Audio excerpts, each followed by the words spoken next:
Today we're plunging into, well, a really captivating story. The unexpected final chapter of a truly iconic American author. We're talking about Jack Kerouac, a writer who basically defined restless journeys for a generation, but, found his own end of the road in a place you might not expect, a quiet Florida suburb. Okay, so our mission here is to really pull out the most important nuggets of knowledge about Kerouac's time in St. Petersburg. What brought him there specifically, and why is his house now seen as this unique, almost accidental time capsule? It really is an intriguing paradox, isn't it? This deep dive, it's going to explore how this cultural giant, whose words just influenced an entire era, ended up in such a, well, seemingly unassuming place. Yeah. And it gives us this unique lens to see his life, maybe revealing things beyond that legend of the wanderer we all kind of picture. Right. And our insights today, they're drawn from a really fascinating article on St. Pete Wiki. Let's get into it. But first, before we jump into the final chapter, let's just quickly set the scene. Why is Jack Kerouac still considered such a huge figure? You know him, beat movement, on the road, that incredible 300-foot scroll. He influenced so many people. Bob Dylan, Jerry Garcia, the list goes on.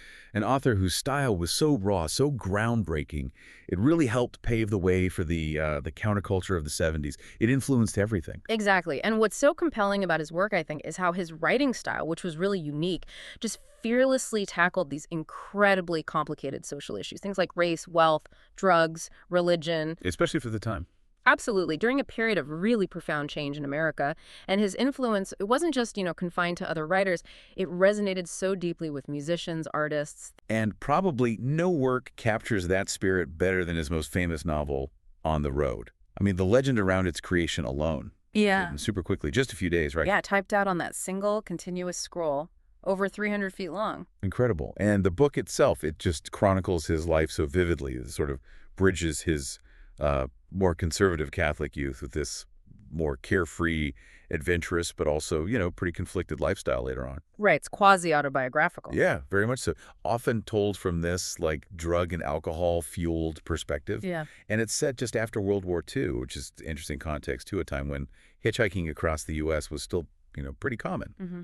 The book itself is just this amazing example of stream of consciousness, that raw, unfiltered flow of thoughts and feelings. And it's presented as, 5 distinct stories. That's right. So, okay, that brings us to the big question then. Why did Kerouac, this quintessential wanderer, the guy always on the road, why did he finally settle down in St. Petersburg, Florida? Yeah, seems counterintuitive. Well, the truth is actually quite simple, maybe even mundane. He came to town in 1964 mainly to help his mother. She was a retiree living there, and her health wasn't great. Ah, okay. So after a whole life of living, like he said, here and there and everywhere, he finds this kind of anchor.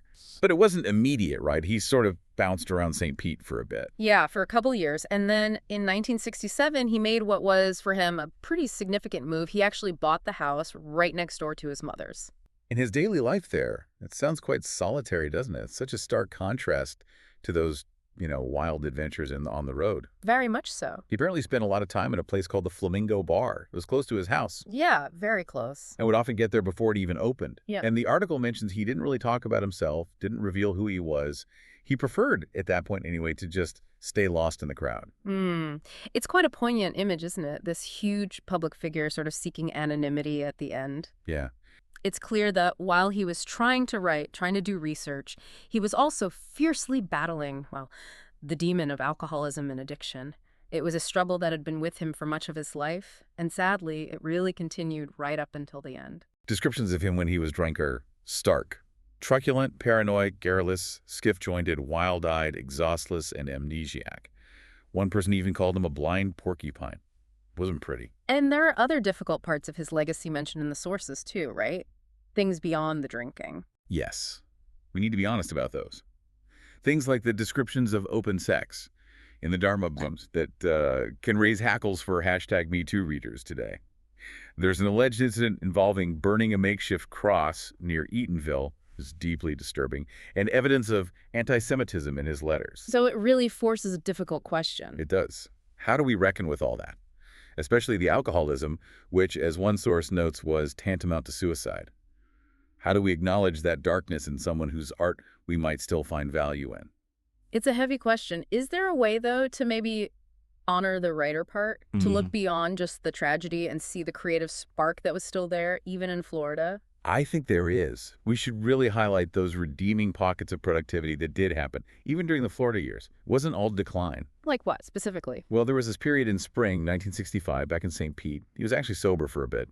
He was getting ready for a trip to France, doing 30 push-ups daily and practicing handstands, trying to get in shape. So he had moments of clarity, even then. Absolutely. And remember, he even worked briefly as a sports columnist for the St. Petersburg Evening Independent.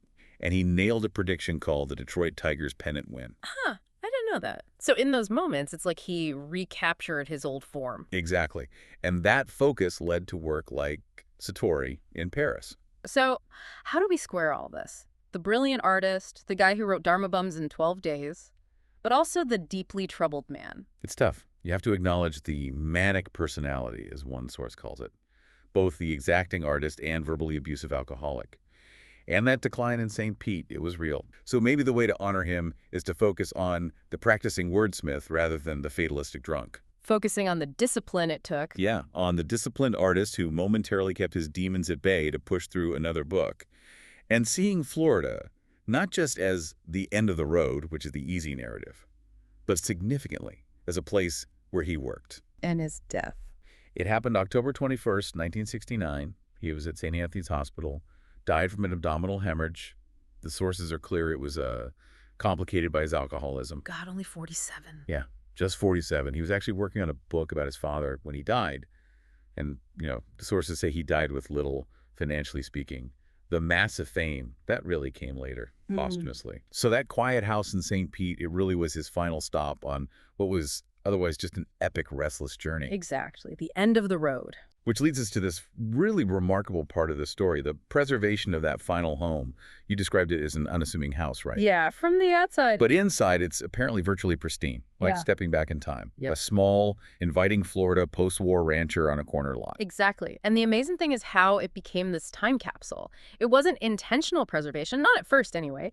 The house just sat there, completely untouched, with all his belongings exactly where they were when he died, for literal decades. Decades. Well, it was down to these really complex legal challenges surrounding his estate. So this accidental preservation just left so many of Jack's personal things and the original design of the house just remarkably intact. Wow.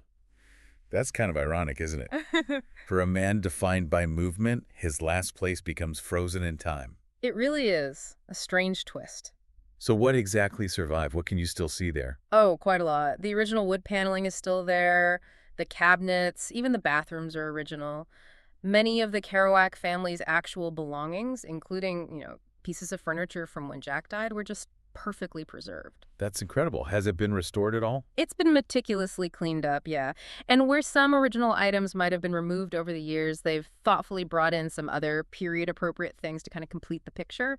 But the core is very much authentic. Like what specifically? Any standout Oh, definitely. You can see Jack's actual typewriter and his writing desk, the very easy chair he used to sit in. There's even an original 1960s oven still in the kitchen. And it's also quite touching. Artists have paid tribute by donating works that remember Jack's time specifically in St. Pete. So those are displayed too. That's fantastic. And for those of you listening who find this as fascinating as we do, you can actually visit this place. You can. So if you want a chance to step into Kerouac's final world, you should keep an eye on the official Facebook page. Just search Kerouac House St. Pete.